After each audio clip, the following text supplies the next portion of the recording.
Oi, gente, tudo bem? Vou fazer aqui uma conversa com vocês relativamente informal, mas sobre um tema muito sério e muito pertinente no momento atual e em outros momentos de nossa história, que é o orçamento público.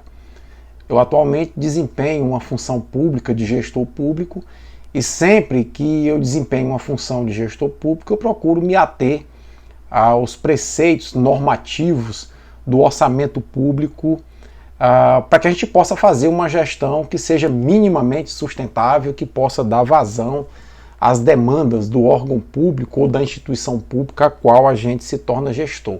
Eu acho que essa é uma prática que deveria ser recorrente nos gestores públicos. Infelizmente a gente não vê essa prática e deveria ser também uma conscientização da população de como funciona o orçamento público. Isso passa por uma questão de educação política, educação financeira, educação de políticas públicas, que nem sempre a gente tem isso disponível na formação de nossos jovens. E aí eu quero dar essa contribuição porque eu compreendo a gestão pública e primeira coisa que eu quero dizer, eu não sou neoliberal e, aliás, eu combato o neoliberalismo. Para mim, o Estado não deve ser mínimo, o Estado deve estar presente de uma forma marcante na educação, na saúde, na segurança, enfim. Mas o Estado deve se modernizar. E a gestão estatal, a gestão pública, quer seja ela municipal, quer seja ela estadual ou no âmbito federal, ela deve primar pelo equilíbrio das contas públicas. E basicamente isso nasce da compreensão do que é o orçamento público, tá? Gente, quando a gente vai abastecer o carro, combustível nas alturas, ali tem imposto embutido. Nós estamos pagando imposto na hora de abastecer o carro. Ali tem ICMS, por exemplo. É um imposto que incide sobre os combustíveis, tá? Quando você vai comprar 1 quilo de arroz, você está pagando imposto também na boca do caixa. Ali tem um imposto, por exemplo, o ICMS. Você vai comprar uma televisão, um aparelho de ar-condicionado, no calor, por exemplo, aqui do Nordeste, de Teresina, você está pagando o IPI, que é o Imposto sobre Produtos Industrializados. Ou seja, nós pagamos impostos ao governo.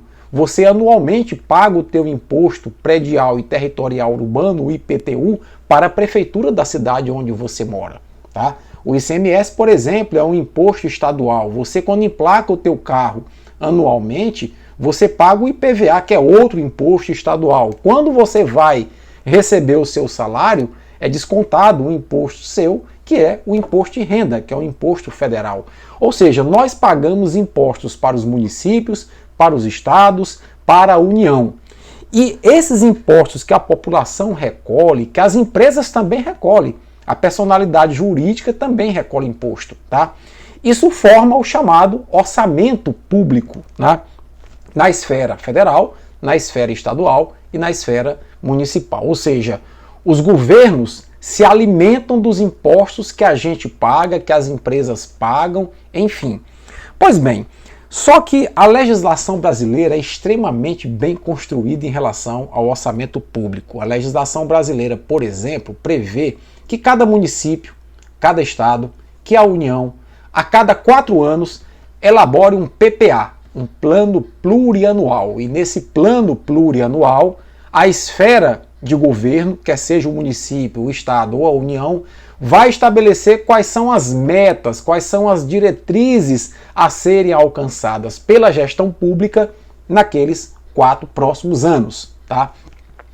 Acontece que um planejamento de 4 anos é um planejamento relativamente longo. É um planejamento que você pode materializar ou não. Pode ter, por exemplo, uma pandemia como agora que ocorreu em 2020 e 2021 e que dificulte a arrecadação de impostos pelo governo e isso possa causar um atropelo ou um não cumprimento no PPA, em parte do PPA.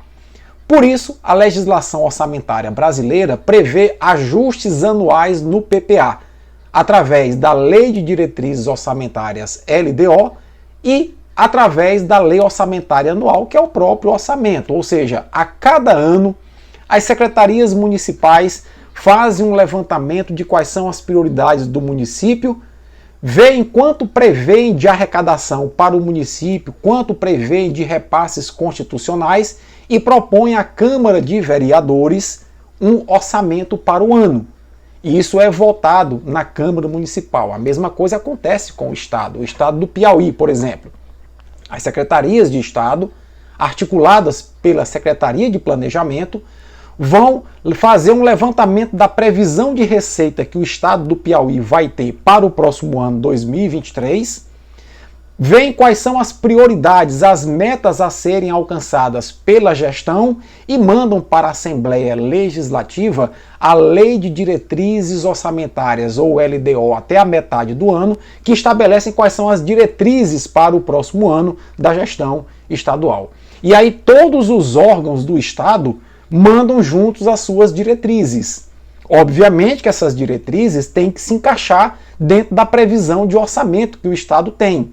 Você não pode prever diretrizes que extrapolem a capacidade do Estado arrecadar, porque senão são diretrizes fictícias que não vão ser materializadas.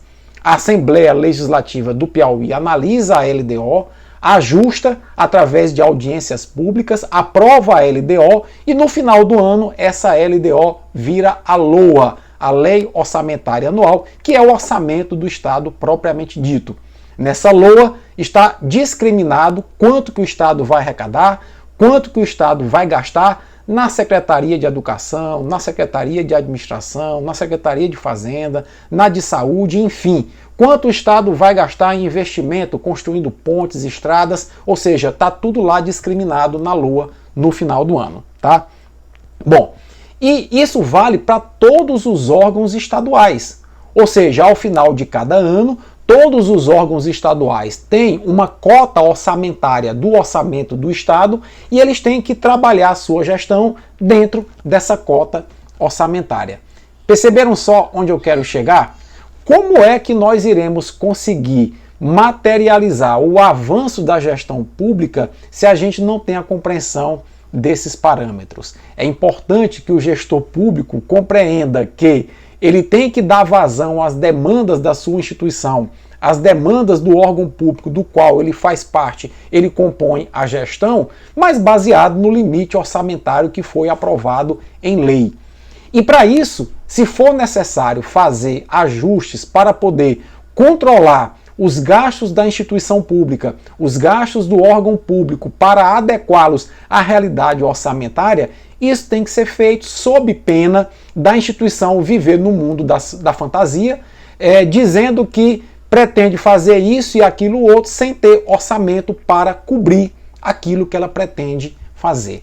Então é muito importante que a gente compreenda essa articulação daquilo que a gente arrecada, daquilo que a gente paga de impostos com aquilo que o Estado pretende devolver à população na forma de estrutura, na forma de serviços. Sem isso, a gente vai ficar insistindo num conto de fantasias, onde você fica o tempo todo cobrando uma posição do Estado em relação a diversas áreas, sem que aquilo esteja dentro de uma realidade. Eu prefiro trabalhar com base na realidade orçamentária, com base na realidade daquilo que pode ser construído com o orçamento disponível e a partir daí você tentar atender da melhor forma possível as demandas existentes por parte da população na forma de prestação de serviço de qualidade, reduzindo inclusive os desperdícios, que são tão comuns no serviço público. Pense sobre isso, obrigado pela atenção de vocês, até a próxima.